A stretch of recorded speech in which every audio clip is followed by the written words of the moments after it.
আব্বা গো, কি চিন্তা ভাবনা করছো আব্বা? আমার খুব ভোগ লেগেছে আব্বা। ভোগ তো আমারও লেগেছে রে, তা আমি কি করবো বল? এখন আমার কাছে তো পয়সা নাই। দোকান দিয়ে চলো কেন গো আব্বা? কে যদি ধারে দেয় চমড়ি? কে আমাদেরকে ধারে দিবে? কে চিনে আমাদেরকে তাই ধারে দিবে? যত দুঃখ আর কষ্ট ভগবান মনে হচ্ছে আমাদেরকে নিয়ে দিয়েছে। ওইসব কথা বলিস না রে বাপ। ভগবান কোনোদিনও জেনে শুনে দুঃখ কষ্ট মানুষকে দেয় না, বুঝলি তো? মানুষ হয়ে মানুষকে দেয়। যেরকম আমার ছেলে আর বৌমা আমাকে দিল, আর তোকে দিল তোর বউ। হ্যাঁ ঠিকই বলেছ আব্বা, ভগবানের তো দোষ নাই, দেখতেই পাচ্ছি। এখন আমাদের ভাগ্যতে যা আছে তাই হবে। সুখ পাবো গো আব্বা, দেখবা ঠিক সুখ পাবো। আমার বউটাকে আমি পেয়ে গেলি আবার সুখ পেয়ে যাবো, দেখবা। শুধু এমএলএ সাহেব মরতে যা দেরি। তোর কথাই যেন সত্যি হয় রে বাপ, ফালতু। এতক্ষণ মনে হয় এমএলএ সাহেব মরে গেছে বলো আব্বা? বেশ মনে হয় এতক্ষণ খেয়ে দিয়েছে বলো। হয়তো পারে রে বাপ, গেলটাতে তো বিষ খাবার কথা, এখন কি হয়েছে এখন তো কোনো খবর নাই। রে তো বাবা বাপ ফুটে চলে এসে রে। তোমরা এই জঙ্গলের ভিতরে কি করছো? আমি তো তোমাদের বাড়ি গেছিলাম তোমাদেরকে খুঁজতে। বাড়ি গিয়েছিলে তুমি আমাদের? হ্যাঁ তোমাকে বাড়ি গেছিলাম একটা কথা বলার জন্য। বাড়ি গিয়ে দেখছি একটা মেয়ে আর একটা হেপিওয়ালা ছেলে, তারা দুজনে তো হুলুহুলি কুলুকুলি করছে। ওই মেয়েটাই তো আব্বার বৌমা। বৌমা মানে? আর ছেলেটাকে তাইলে? ওই ছেলেটাই তো আব্বার বৌমাকে কাটি করে। দেখতে তাহলে আব্বা জান আপনার বৌমা কত বড় হারামি, আপনার মাথায় কলঙ্কের বোঝা চাপিয়ে দিয়ে আপনাকে বাড়ি থেকে তাড়িয়ে দিয়ে কাটে খুঁচার ব্যবসা শুরু করে দিল।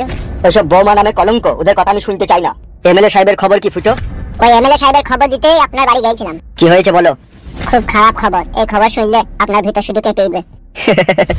এমএলএ সাহেব মরে গেছে তাই তো? না, ও মরেনি, ও মেরে দিয়েছে।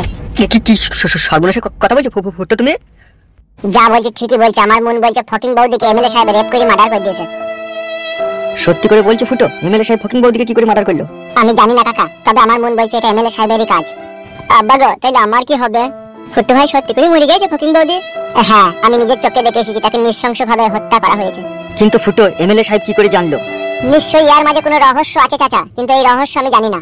উফ, চিন্তায় মাথা যন্ত্রণা করছি রে। কিসের চিন্তা? একটা কথা ভেবে দেখেছো ফুটো? ফকিং বউদি মার্ডার হওয়ার সময় যদি আমাদের কথা বলে দিয়ে থাকে এমএলএ সাহেবের কাছে, তাহলে তো আমাদেরও বাঁচার আর কোনো উপায় নাই। কথাটা তুমি কিন্তু মন্দ বলনি চাচা। ও আব্বা, তাহলে আমার কি হবে? চুপ তো, ফাদা কপালি ছোড়া। হ্যাঁ আমার কি হবে? আমার কি হবে? চুপ। ফকিং বউদি যদি সত্যি কথা বলে দিয়ে থাকে, তাহলে আমাদের কিন্তু বাসা দুর্বাসা হয়ে যাবে। কিন্তু আমাদেরকে তো বাঁচতে হবে বাপ ফুটো। আর মনে হয় বউ আমি পাবো না। এ চুপ তো মারা, তুই লিগে আমার টেনশনে রাতে ঘুম হয় না। চুপ মারা। গরিবের কেউ নাই দুনিয়ায়। কেউ নাই, এটা যাবে এমএলএ সাহেবের কাছে, মার্ডার করকে এমএলএ সাহেব তোর বউকে কোন থেকে লিয়ে আইগা গার মারাই যাবে বুকা চুদা আমার। চাচা ফালতুর কথা বাদ দাও, এখন তুমি কি করবে সেটা বলো। আমি এখন কি করবো? আমার তো পাথরে হাত চাপা, আমার নিজেরই থাকার জায়গা নাই। বাপ ফুটো, তোমাকে একটা কথা বলবো আমি? হ্যাঁ বলো চাচা। আমাকে তোমার বাড়িতে 1 মাসের জন্য আশ্রয় দেবা বাপ? আমার থাকার কোনো জায়গা নাই, আমরা দুজনাতে এখন বড় এতিম হয়ে পড়েছি। দাও ও ভাই দাও, তোমার জন্য আজকে আমরা সব বিপদে পড়েছি। চাচা গো, থাকতে দেওয়াটা কোনো কথা নয়। মেন হচ্ছে আমার আব্বা একটু খিটখিটি লোক, বুঝলা তো, একটু অপমান করবে। ছেলে আর বৌমায়ের অপমান সহ্য যদি করে নিতে পারি, তোমার বাবার অপমানটাও সহ্য করবো বাপ। আমাকে আশ্রয় দেবা নাকি সেটা বলো। কি বলছো বাপ শোনা? আমি এখন শিওর তোমাকে কথা দিতে পারছি না চাচা, বাড়িতে আশ্রয় দেবো কি না দেবো, তবে তুমি আমার সাথে চলো, চেষ্টা করবো তোমাকে আমার বাড়িতে আশ্রয় দেওয়ার। তাই নাকি বাপ শোনা? হ্যাঁ চাচা এসো। চ বাপ।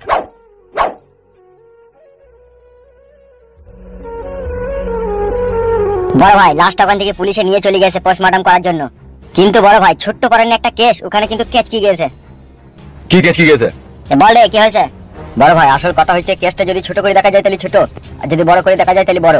সেটা কিরকম? কথাটা হচ্ছে বড় ভাই জান, গ্রামের কিছু লোক আপনাকে সন্দেহ করছে। আমাকে সন্দেহ করছে? সেটা কে? কে সন্দেহ করছে? নামটা বল। কার নাম বলবো বড় ভাই? ওরা যেভাবে কথাবার্তা বলেছে তাতে আপনাকেই সন্দেহ করা হয়েছে। উফ, আবার সেই ঘায়ের উপরে বিষ ফোঁড়া। সন্দেহ করলো কি করবে? মার্ডার হতে তো কেউ দেখেনি গ্রামের লোক। মূর্খ মানুষের কিন্তু একটা দোষ আছে বড় ভাই। ভালো করে কথাটা গুছিয়ে বলতে পারছি না লাগবে? বলছি তো বড় ভাই। বল। স্বামী আর স্ত্রী বানায় যেজন মিস্ত্রি, সে বড় কঠিন কারিগর। তাই স্বামী ও স্ত্রীর মাঝে হাজার ভালোবাসার সম্পর্ক থাকলেও তার বউ যদি পরপুরুষের দিকে তাকিয়ে একবার যদি মুচকি হাসি মারে, তাহলে স্বামী 100% তাকে সন্দেহ করলে ও ঢেমন ওর সাথে লাইন মারতে চাইছে। ঠিক সেই রকম ভাবেই আপনি জনগণকে হাজার ভালোবাসা দিলেও জনগণ কিন্তু আপনাকেই সন্দেহ করছে যে আপনি মার্ডারটা করেছেন। সন্দেহটাই করেছি, এখনো তো ডাইরেক্ট বলেনি যে আমি মার্ডারটা করেছি। সেটা কেউ কি বলেছিল কি? না, এখনো সেটা কেউ বলেনি বড় ভাই। ওই ফুটু সুরের বাচ্চাকে মার্ডার না করা পর্যন্ত আমার জীবনে শান্তি নাই। আর ফালতুর খবর কি রে? ফালতুকে কি খুঁজে পেছি না নাকি? পেছি না বড় ভাই, তাকে খুঁজছি, তাকে পেছি না। পেলি শালাকে দুজনাতে ধরে বকচিরা করে চিড়ে দিবি। ওকে বকচিরা করে চিরবো না বড় ভাই, ওকে করবো খালপোষ। ওকে খালপোষ করি, ওকে উলু পাজা খ্যার দিয়ে পুরাবো। সেটা কবে বে বুকাচ্চু দাঁড়া? ডায়লগই তো মারছিস আমার সামনে। সামনে ইলেকশন, তাই একটু ধামাচাপা দিয়ে কাজটা করতে চাই, আপনি বুঝেন না কেন বড় ভাই? কিছুদিন পরে দেখবি আমার আর মাথায় কাজ করবে না, দেখবি তুই বলে রাখ। কেন বড় ভাই কাজ করবে না? এটা কেন? আমরা আছি তো তোমার সাথে।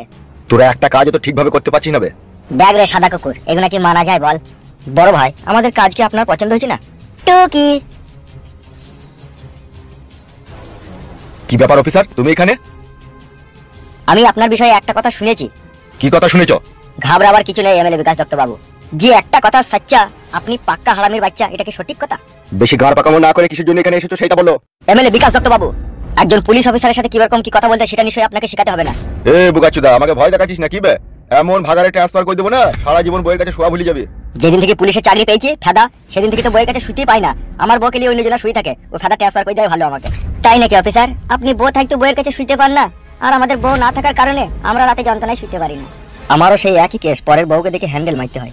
অফিসার, অফিসার এখানে কি গান মারাইতে এসেছো সেটা বলো, ওসব কোনো কাহিনী শুনতে চাই না আমি। স্যার আপনাকে একবার থানায় আসতে হবে। কেন, কিসের জন্য? গ্রামের কিছু সহজ সরল সৎ মানুষ আপনার নামে ছোট্ট করে একটু অভিযোগ দাখিল করেছে। কেন আমার নামে অভিযোগ দাখিল করলো কেন? 2 দিন আগে আপনাদের গ্রামে একজন মার্ডার হয়েছে, তাই গ্রামের লোক আপনাকে সন্দেহ করে আপনার নামে অভিযোগ জমা দিয়েছে। সন্দেহ তো আমার তুকেও হয়েছে বুকাচুদা, এই মার্ডারটা হওয়ার পেছনে সম্পূর্ণ তোর হাত আছে। কি বলছেন বিকাশ দত্ত বাবু? আমার হাত থাকবে কিসের লেগে? তাহলে আমাকেই বা মানুষ সন্দেহ করবে কিসের লিখবে? সেটা আমাকে নয়, সেটা অফিসারকে গিয়ে বলবেন আপনি। ঠিক আছে, তুমি এখন আসতে পারো, আমি অফিসারের সাথে দেখা করে নেবো।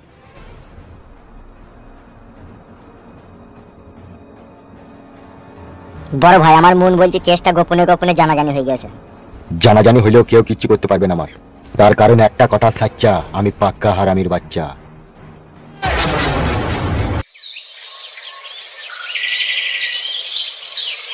তুমি কি মানুষ গো? তুমি একটা অদ্ভুত মানুষ গো। কেন লো এই মাগি, অদ্ভুত মানুষ মানে? আমি কি বাড়িতে একাই খেয়েছি নাকি? হ্যাঁ গো, তো তোমার সংসারটা তোমাকে বাজার হাট আনতে হবে না? আমি বাজার হাট করে আনবো আর তুই চব্বু চশম করে গিলবি নাকি? তাই কি বইয়ের কাছে শুকবা নাকি কাদা কুকুর একটা? কথায় কথায় গাল দিস কেন লো এই ঢেমুন মাগি? কি ব্যাপার কি রে তোর? আর কোথায় ছিলি কোথায় তখন তুই? আর ওরা কারা তোর পেছনে দাঁড়িয়ে আছে? আব্বা গো, এরা ভালো লোক, এরা আমার সাথে আমাদের বাড়িতে কদিন থাকবে। কোথা থাকবে? আমার সাথেই থাকবে, আমার ঘরেই থাকবে। কথাবার্তা দেখে আমার সাথেই থাকবে, আমার ঘরেই থাকবে। অমন করো কেন মা তুমি? আব্বা আছে তো, তুমি বলছো কেন? হবে তুই কি পাগল না পাই জমাবে? কেন আব্বা, মানুষকে বাড়িতে থাকতে দেওয়াটা কি অপরাধ? এখানে থাকা হবে না, এখানে থাকা হবে না, বাড়ি পাঠিয়ে দে। এইভাবে মানুষকে সামনে সামনে অপমান করাটাও ঠিক নয় আব্বা। এরা বড় অসহায় আব্বা। এদের জীবনের মধ্যে আর একটা কুকুরের জীবনের মধ্যে কোনো পার্থক্য নাই আব্বা। একটু দয়া করো আব্বা, এদের মতো নিঃস্ব অসহায় মানুষ দুনিয়াতে খুব কমই দেখা যায় আব্বা। এরা এত নিঃস্ব আর এত অসহায় হলেই বা কি করিবে? সে এক দুঃখের গোপন কাহিনী আব্বা, যদি তুমি শোনো না তোমার ওই ছাগলের মতো দাড়িটা খুলে পড়ে যাবে। তুমি মিথ্যে কথা বলছি না তোমার? না না, মিথ্যা কথা নয়, এটা সত্যি কথাই। তাই সব হইলো কি করে? আমার বৌমায়ের জন্য। বৌমার জন্য? বৌমা আবার কি করলি? তুমি কি ফুটুর মা নাকি নাকি শাশুড়ি? শাউরি শাউরি। ও যাকে ভালোই হইলো, তাহলে তাহলে আমাদের রিস্তাতে তো বিয়ান হয়েছে নাকি? কি বলবো আব্বা, তোমার বউকে আমার চাচা বিয়ান বলবে নাকি? না না, বাড়িতে তো জায়গাই হবে না, তা বিয়ান ফ্যান ওসব বললেও কোনো লাভ হবে না, ও চলে যেতে বল। বিয়ানও বলবো না গো বড় ভাই, বোন বলবো, বোন। সেটা না হয় আমি বুঝলাম তুমি বোন বলবে, কিন্তু ও ছোড়াটা কে তোমার পেছনে? এটা আমার পাতানো ছেলে, আর নাম হচ্ছে ফালতু। নাম খুঁজে পাইনি, ফালতু। এসব চিনা নাই, পরিচয় নাই, পত্র নাই, এসব বাড়িতে জায়গা হবে না রে ফুটো, ছড়া তাড়ি দে। আব্বা গো, তোমাকে একটা কথা বলবো আব্বা।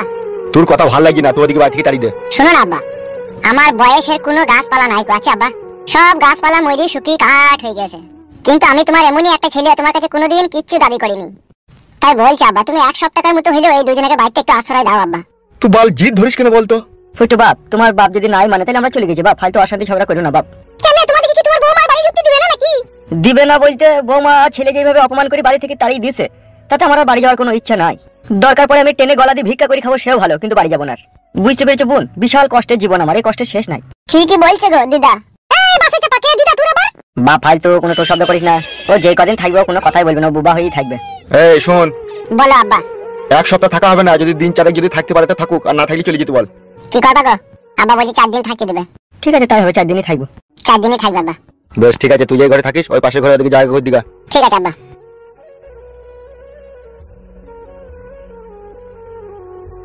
লি যা দিকে লি যা।